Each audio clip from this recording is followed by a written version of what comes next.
So alhamdulillah, Allah subhanahu wa ta'ala has brought us to verse 208 in Surah al-Baqarah. And this is an important verse because it talks about the concept of peace and unity in Islam. So Allah subhanahu wa ta'ala begins this verse by saying, Ya ayyuhal ladhina amanu, udkhulu fi silmi kaffah.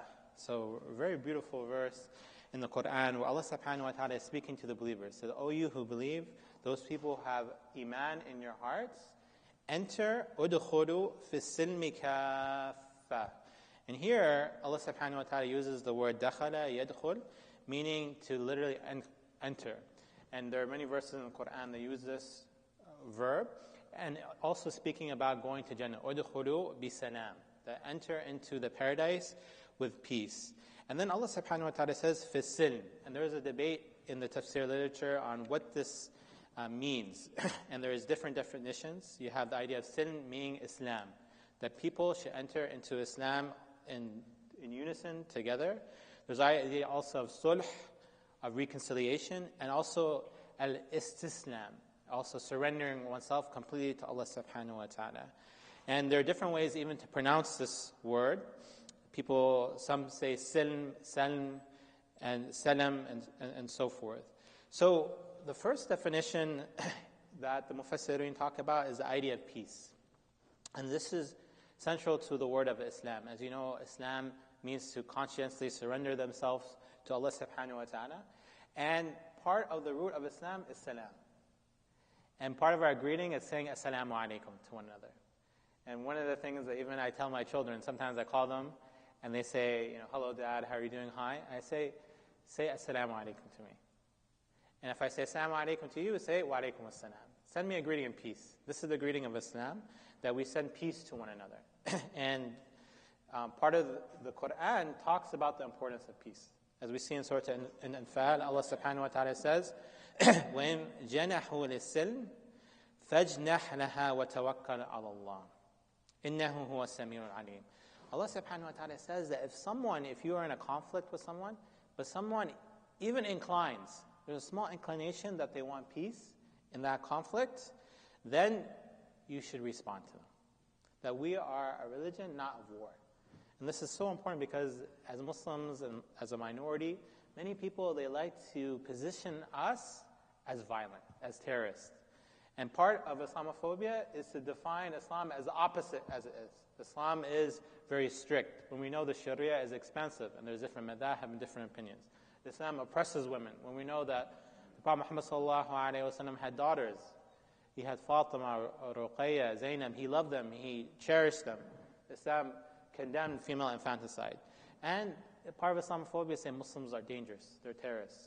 But part of our deen is of peace. And this is the reality. Sometimes people say Islam is peace, and we say, sometimes we're skeptical of that idea.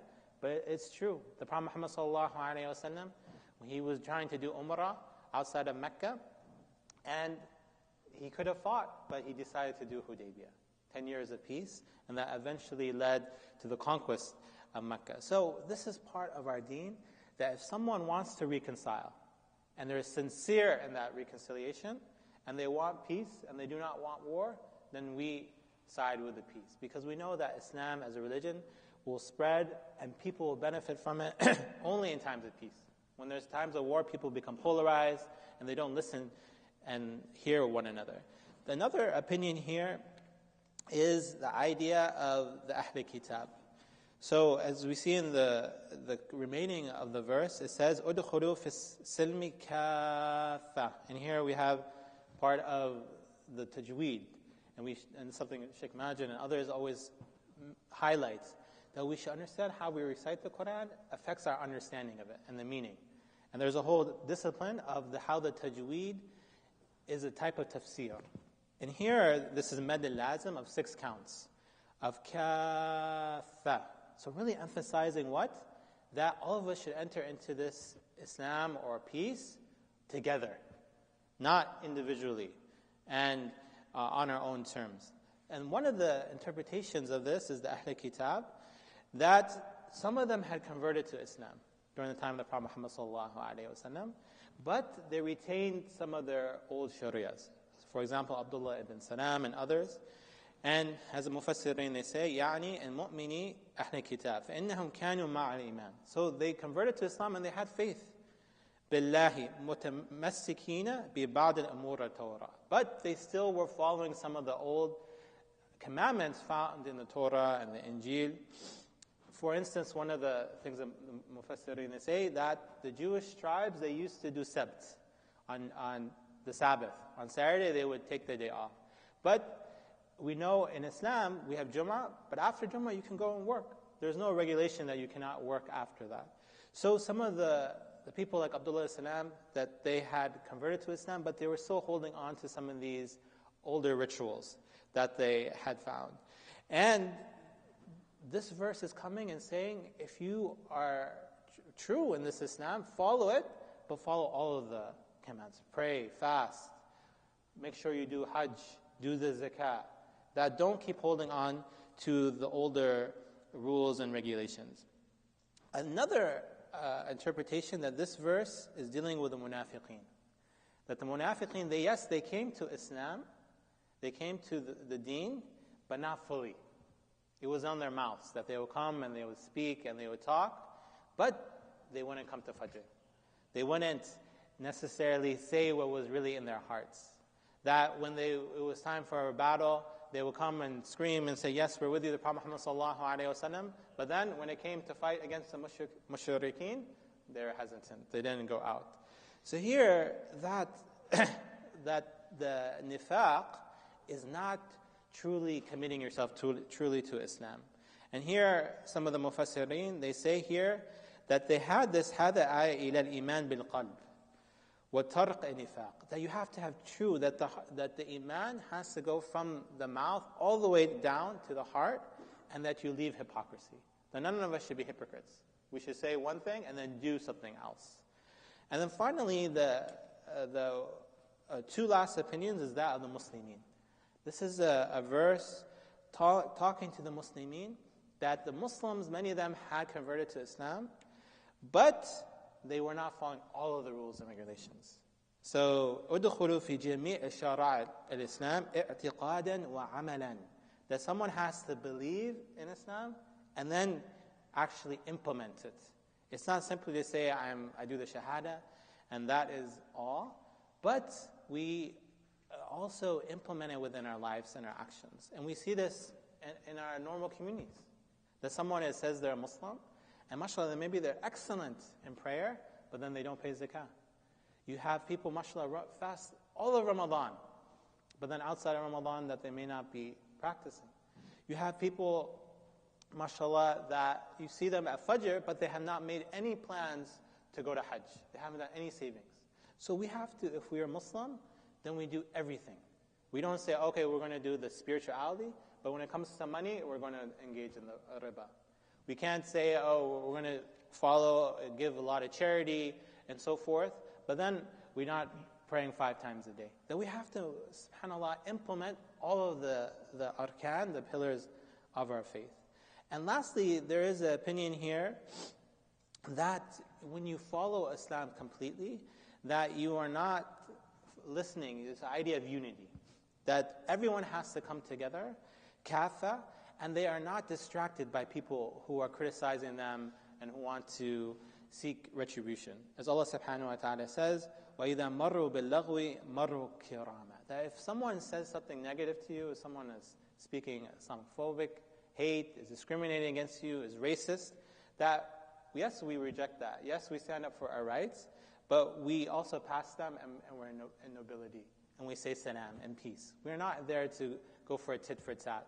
We defend ourselves, our community, but also we are not taken into these little squabbles. And also as Allah subhanahu wa ta'ala says, وَاعْتَسِمُوا بِالْحَبْلِ اللَّهِ جَمِيعًا وَلَا تَتَفَرَّقُوا. That as a community, it's important for us to become united. Because as we see going on in Palestine right now, people exploit when we're disunited. When we don't have unity within our communities, other communities will come and take advantage of us. So it's important for us to hold to the rope of Allah subhanahu wa ta'ala together, kafa, and not go in these little sects and divisions. Rather, love Allah subhanahu wa ta'ala and the Prophet Muhammad sallallahu alayhi wa sallam. And one of the hadiths that Ibn Kathir, he mentions here, al-mu'min yarda li akhihi, ma yarda li nafsihi. That the mu'min, the believer, has this rida, this idea of satisfaction and pleasure of Allah subhanahu wa ta'ala for themselves, what they want, or for their brother, what they want from themselves. So if you want something, if you want a house, if you want food, if you want transportation, then we should want that all for our brothers and sisters, whether that's in Palestine, in Kashmir, in China, that we have to have this true loving for one another and be content with our community. So brothers and sisters in Islam, to conclude this verse, Allah subhanahu wa ta'ala then says, وَلَا تَتَّبِعُوا خُطُوَاتِ الشَّيْطَانِ إِنَّهُ لَكُمْ عَدُوٌ مُبِينٌ. And then after that it says what? Do not follow the footsteps of shaitan, the khutawat, because verily he is a avowed enemy to you. And here the Mufassirin, they contrast this, that don't do this, kafa. Make sure you're united, and don't do what? Follow the steps of shaitan. What does shaitan want? He wants disunity. He wants our community not to follow all of the deen. He wants us to be fighting with one another, to have squabbles. Why? Because then people externally can take advantage of us and not allow us to grow and to thrive. Why?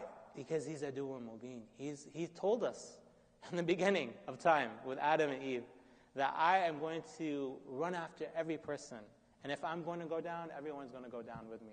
I'm going to take them with me. I'm going to drag them with me. So if someone stood up and said, I'm your enemy, would you want to form an alliance or partnership with them? It wouldn't make any sense. So that's, inshallah, not follow the footsteps of shaitan, but rather hold on to this unity and all of this religion. So brothers and sisters, to conclude, we see this verse is beautiful in its recitation and its meaning. The first idea is peace. That this Islam, this religion, is a religion of peace.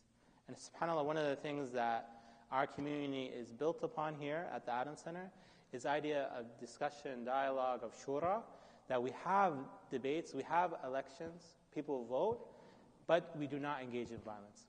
Many masajids, subhanAllah, throughout in North America, around the world, people get into fights and they split off, and even violent conflicts happen within a masajid. But this is a community that's built on sin, on salam.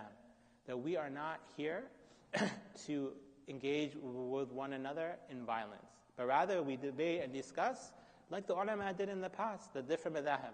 When it comes down for a decision, we do it, and we do it with unity. And when we see that peace is not being upheld in other parts of this world, whether it's in Palestine or in Sudan or in North Africa, we stand up and we say, no, this is not correct. That this violence does not represent our religion. And people have the right to live in dignity and peace. And then the other thing that we see is the importance of following all of this deen. Many of us, all of us, mashallah, are Muslim. And all of, inshallah, we have family members who are Muslim and so forth. But the question we have to ask is that have we really done Islam? Have we really surrendered ourselves to all of the deen? Sometimes one of the things that the youth, they taught me, is this idea of shopping cart religion. People go into the grocery store and then they pick, oh, I like this, I like that, I don't like this, I'm going to eat this tonight. But we have to even adopt the things that are challenging in our deen. People pray, but they look at the money, right? They look at the money in the bank account and say, do I really have to give that to zakah? Do I really have to give charity? They say, subhanAllah, I'm going to fast, but do I have to take 2 weeks out of my life and pay the money to go on Hajj? So it's a question for myself and to all of you. What are the aspects of this deen that we're struggling with, that we're not fully committed to, that we haven't necessarily implemented? And all of us, we are strong in one area. MashaAllah, some brothers and sisters here, they love to volunteer. They're great at service. But when it comes to spirituality, it's tough for them. And the opposite, some of our brothers and sisters here, excellent at prayers and doing qiyam and tahajjud. But then when it comes to maybe fasting, it's more challenging. Ask ourselves, and I'm the first to ask, how can we give ourselves completely to this religion and work on the areas that we are struggling with? And lastly, let's look at this idea of unity. SubhanAllah, this is a very beautiful verse. وَدُخُلْ بِسَلْمِ كَافَّةً. Really emphasizing this idea that we all together, وَلَا وَاعْتَصِمُوا بِحَبْلِ اللَّهِ. hold on to the rope of Allah subhanahu wa ta'ala, وَلَا تَتَفَرَّقُوا, and don't go into these little sects and divisions. How can we as a community, whether here at Adams or globally, really uphold this idea of unity? Because if we're truly united, we can help one another, and we can help our brothers and sisters overseas. We ask Allah subhanahu wa ta'ala for forgiveness. وَالْعَصْرِ إِنَّ الْإِنسَانَ لَفِي خُسْرٍ إِنَّ الَّذِينَ آمَنُوا وَعَمِلُوا الصَّالِحَاتِ وَتَوَاصَوْا بِالْحَقِّ وَتَوَاصَوْا بِالصَّبْرِ. Assalamu alaikum wa rahmatullahi.